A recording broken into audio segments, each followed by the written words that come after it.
Hi friends, শেয়ারবাজার রহস্য চ্যানেলে আপনাদের স্বাগত। আশা করি আপনারা ভালো আছেন এবং সুস্থ আছেন। ফ্রেন্ডস, আজকে নিফটি 23,508 অর্থাৎ 259 পয়েন্ট উপরে ক্লোজিং দিয়েছে।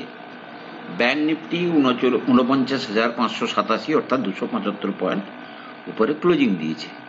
ডিআইআই যথারীতি 2,232 কোটি টাকার বাই করেছে এবং এফআইআই 1,189 কোটি টাকার সেলিং করেছে। প্রথম কথা হচ্ছে, আজকের এই যে বাইং এর পেছনে মূল কারণ হচ্ছে, ফ্রেন্ডস দেখুন, দীর্ঘদিন ধরে আজকে 4-5 মাস ধরে মার্কেট নিচে আছে। মার্কেটের যারা বড় প্লেয়ার আছে তারা কিন্তু এতদিন ধরে বেঁচে রেখেছিল।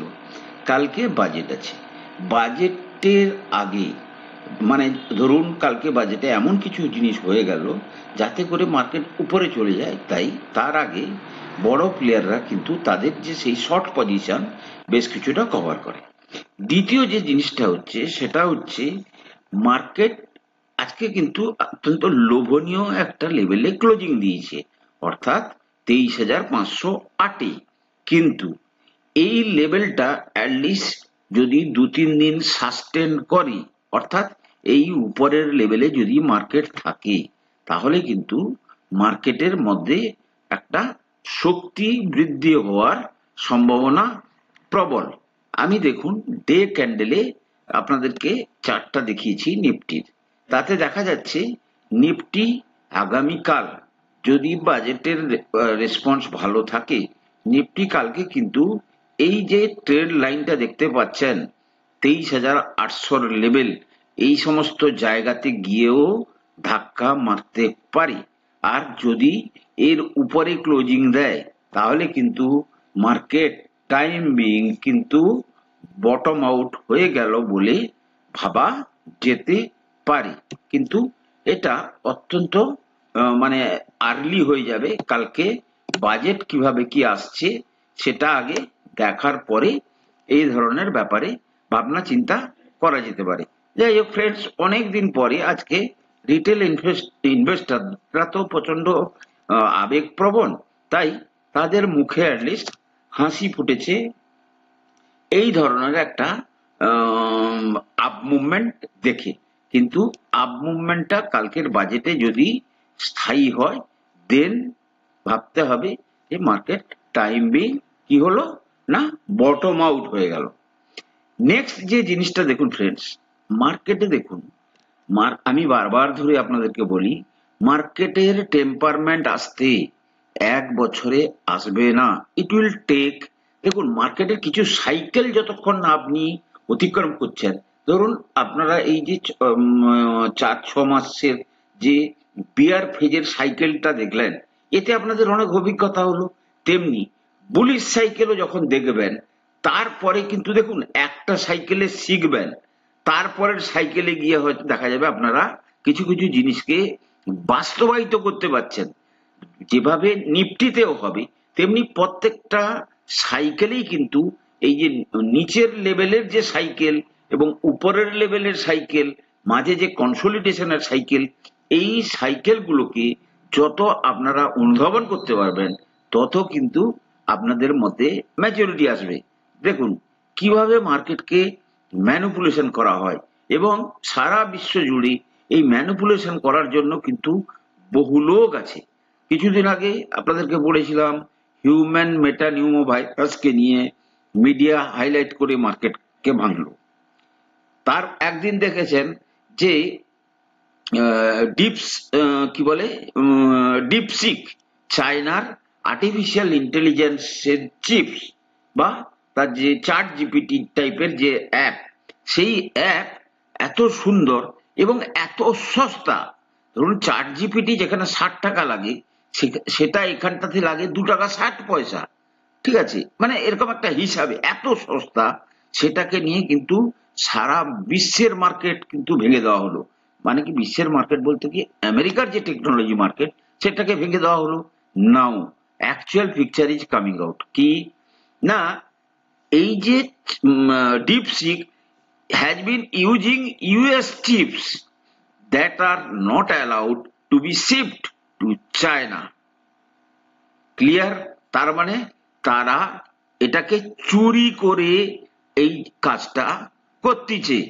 Number one, DeepSeek, the Chinese artificial intelligence app, has become a buzzword in the tech world lately.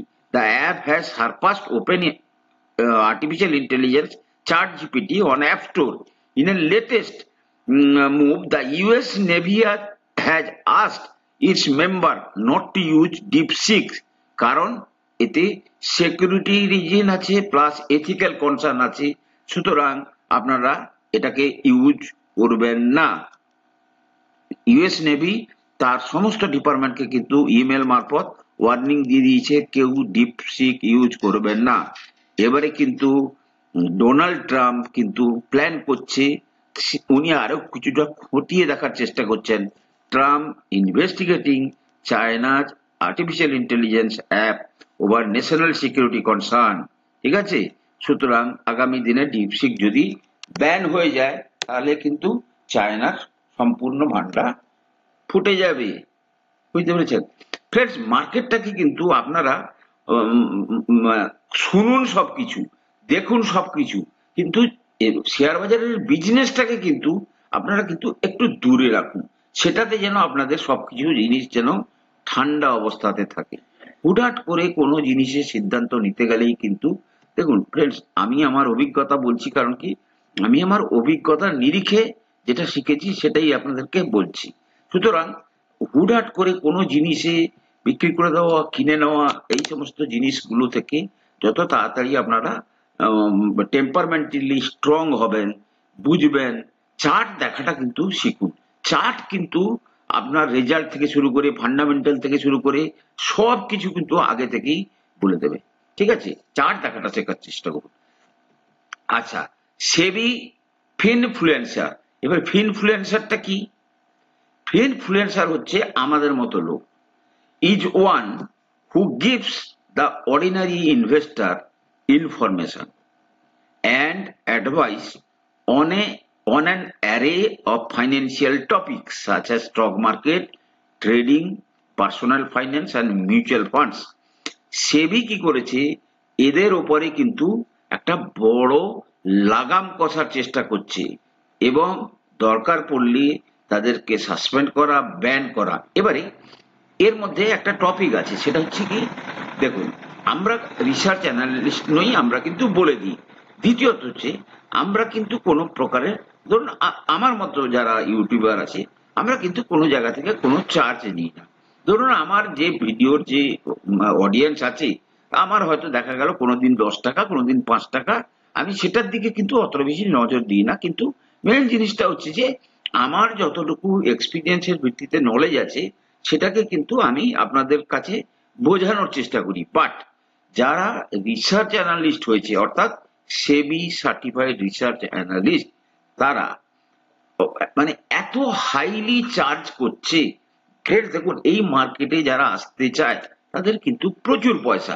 ধরুন আজকে আমরা বাঙালিদের মধ্যে কিন্তু এই মার্কেটে যারা আসছে তাদের পয়সা, সত্যি কথা বলতে কি, ভারতবর্ষের অন্যান্য জায়গার তুলনায় মানে 100-র মধ্যে 1। আজকে যদি আপনি গুজরাটি ভাবেন, আজকে যদি আপনি রাজস্থানী ভাবেন, আজকে যদি আপনি দিল্লি, পাঞ্জাব বা সাউথের দিকে ভাবেন, তারা কিন্তু ফাইন্যান্সিয়ালি অত্যন্ত স্ট্রং।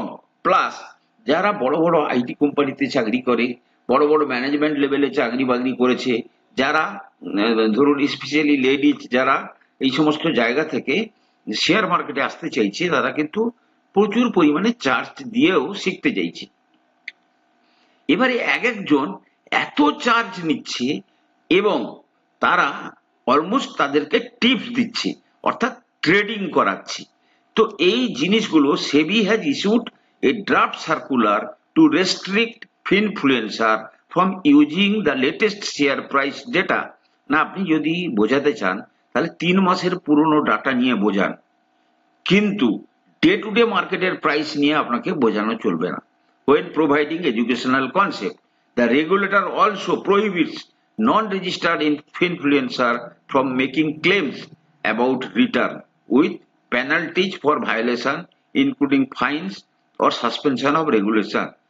ধরুন আমি বললাম যে এই শেয়ার 50% রিটার্ন দিতে পারে, this type of things cannot be told as per সেবির লেটেস্ট সার্কুলার। সুতরাং ফ্রেন্ডস, এরপর থেকে কিন্তু আরো অনেক প্যাসিভ ল্যাঙ্গুয়েজে কিন্তু আমাদের বক্তব্য থাকা উচিত, বা আমার ব্যক্তিগতভাবে আমি কিন্তু অনেক প্যাসিভ ল্যাঙ্গুয়েজে কিন্তু এই সমস্ত জিনিস বলার চেষ্টা করব। ফ্রেন্ডস, আজকে কিন্তু ইকোনমিক সার্ভে এসছে। ইকোনমিক সার্ভেতে বলা হয়েছে ডিরেগুলেশন ফর গ্রোথ। কেন গ্রোথটা একটু এরকম ভাবে হ্যাম্পার হলো? কারণ গ্লোবাল আনসার্টেনিটি, এটাই মেন কারণ। বাট রেজিলিয়েন্ট সার্ভিস সেক্টর ভালো। আমি কিন্তু দেখুন, এটা কিন্তু একটা বড় টপিক। ইকোনমিক সার্ভে হচ্ছে অত্যন্ত বড় টপিক। এবং resilient service sector, improve rural demand, মানে রুরাল ডিমান্ড আস্তে আস্তে বাড়ছে। সার্ভে ট্রেস্ট ব্যালেন্স এনার্জি ট্রানজিশন, অর্থাৎ আমাদের এনার্জি সেক্টরে কিন্তু একটা সুস্থভাবে একটা যে শিফটিং হচ্ছে, মানে কি বলে, ট্র্যাডিশনাল এনার্জি থেকে সোলার এনার্জি বা অন্যান্য অল্টারনেট এনার্জির দিকে, সেটার ব্যাপারে বলেছে। Artificial intelligence driven skilling and agriculture productivity, ঠিক আছে। Banking sector shows asset quality improvement, banking সেক্টরে যে এনপি এর পরিমাণ ধীরে ধীরে কমছে। আর regulatory reforms and investment in infrastructure খুব দরকার, এটা কিন্তু তারা হাইলাইট করেছে। এছাড়া আরেকটা জিনিস যেটা বলেছে সর্বসাধারণের জন্য, সেটা হচ্ছে যে আম আদমি কিন্তু ইনফ্লেশনের যন্ত্রণায় খুব ভুগছে, ঠিক আছে। সুতরাং আম আদমিকে যাতে বাজেটে তেমন কোনো রিলিফ দেওয়া যায়, তার কথা যেন ভাবা হয়। ফ্রেন্ডস, একটা শেয়ার মোটামুটি একটু স্ট্রেন দেখাতে শুরু করেছে। শেয়ারটা হচ্ছে কি, কেপিআইটি টেকনোলজি। শেয়ারটা কিন্তু কি কাজ করে আপনারা জানেন? যত ইলেকট্রিক ভেহিকেল আছে, ইলেকট্রিক ভেহিকেলের যে চিপ সার্কিট বা তার যে প্রোগ্রামিং, তার রিলেটেড কাজ কিন্তু এই কেপিআইটি করে। শেয়ারটাকে কিন্তু আমি 300 ঘর থেকে ট্র্যাক করতাম, ছিল পর্যন্ত। বাট আনফরচুনেটলি হঠাৎ করে একটা কি বলে, ওই ব্রোকারেজের কথায় আজ থেকে মানে 2 বছর আগে আমি কিন্তু শেয়ারটাকে প্রায় 900 টাকার কাছাকাছি বিক্রি করে দিয়ে পরে বিপদে পড়ে গেছি। যাই হোক, this is part and parcel of the, যত দিন যাবে তত অভিজ্ঞতা বাড়বে। যার জন্য কিন্তু আমি কিন্তু পুরো শেয়ার থেকে কখনো বেরোই না, এক দুটো হলেও পড়ে থাকে, ঠিক আছে। তো ফ্রেন্ডস, এই শেয়ারটাতে কিন্তু মাইল্ড স্ট্রেংথ আসছে, প্লাস এটা হচ্ছে তার ডেলি ক্যান্ডেল 200 মুভিং অ্যাভারেজের কাছাকাছি গিয়ে থাকার চেষ্টা করছে। এটা পেরোলে কিন্তু এরপরে কিন্তু এর মুভমেন্ট কিন্তু আরো শক্তিশালী হবে। দ্বিতীয়ত হচ্ছে, যদি আপনি মান্থলি ক্যান্ডেলেও যদি দেখেন, শেয়ারটা প্রায় কত লেভেল থেকে 1923 থেকে আজকে কারেকশন দিয়ে কোথায় চলে এসেছিল, 1220 কাছাকাছি। সুতরাং এই যে মানে ইয়েটা, প্রাইসটা 1920 থেকে 1220, এটা কিন্তু ধরুন প্রায় 700 টাকা। So this type of correction is মানে 1976, প্রায় 40% এর কাছাকাছি। এটা কিন্তু মানে ধরা যেতে পারে যে তার মোটামুটি যা ফ্রড ছিল, অর্থাৎ যা চর্বি ছিল বেশি, সেটা কিন্তু অলমোস্ট ওভার। দ্বিতীয়ত হচ্ছে, এই শেয়ারটার কিন্তু আগে যেভাবে পিই ছিল, অর্থাৎ একটা টাইমে কিন্তু এই শেয়ার অত্যন্ত হাই পিইতে ট্রেড করছিল বলে মার্কেট কিন্তু খুব চিন্তিত ছিল। বাট আজকে কিন্তু কিভাবে বোঝা যাবে যে আগে হাই পিইতে ছিল? আপনি যদি দেখেন, ম্যাক্সিমামে যদি যান, আমি চারটাকে ম্যাক্সিমাম করলাম, পিইটাকে দেখলাম, দেখুন তাহলে আগে কিভাবে পিইটা উপরের দিকে ছিল দেখুন। এই দেখুন গত বছরে দেখুন 76, 77, 80 এই সমস্ত জায়গা থেকে আজকে কিন্তু কোথায় চলে এসছে? আজকে কিন্তু একদম অত্যন্ত মানে ইয়েতের কাছাকাছি চলে এসছে। পিইটা কোথায় চলে এসছে না, 50-এর কাছাকাছি চলে এসছে। সুতরাং আগামী 1-2 কোয়ার্টারের রেজাল্টের পরে এর পি আরো নিচে আসবে এবং আর্নিং বাড়বে। সুতরাং এই শেয়ারটা কিন্তু যেহেতু একটা লজিক্যাল পিতে আসছে, প্লাস এর যে রেজাল্ট মোটামুটি কম্পারেটিভলি অনেক বেটার রেজাল্ট দিচ্ছে ইয়ার ওয়ান ইয়ার ভিত্তিতে। এই শেয়ারটার কথা আপনারা কিন্তু ভাবতে পারেন বা স্টাডি করতে পারেন ভবিষ্যতের জন্য, অল ইন লং টার্ম ভিত্তিতে। দ্বিতীয়ত ফ্রেন্ডস, আর একটা কথা বলছি, ধরুন কোনো কারণে মার্কেট যদি মনে হচ্ছে যে বটম আউট হয়ে গেল, কাইন্ডলি আগামী মানে 1 বছর কোন রকমের সেলিং করার কথা ভাববেন না। মার্কেটে র্যালি যদি করতে হয়, র্যালিকে ম্যাচিওর হতে দেওয়ার মানসিকতা তৈরি করুন, একটু ওয়েট করুন, একটু ধৈর্য ধরার চেষ্টা করুন। আমি আপনাদেরকে দেখাবো যে কি করে লোকেরা বিক্রি করে দিয়ে পরে ফেসে যায়। আমি প্রত্যেকটা শেয়ারই তার উদাহরণ দেখাবো। তো যাই হোক ফ্রেন্ডস, ভিডিও বড় হয়ে যাচ্ছে। যদি ভিডিওটা ভালো লাগে তাহলে ভিডিওটাকে লাইক করুন, শেয়ার করুন, কমেন্ট করুন, আর সবাই ভালো থাকুন, সুস্থ থাকুন। কথা হবে পরে।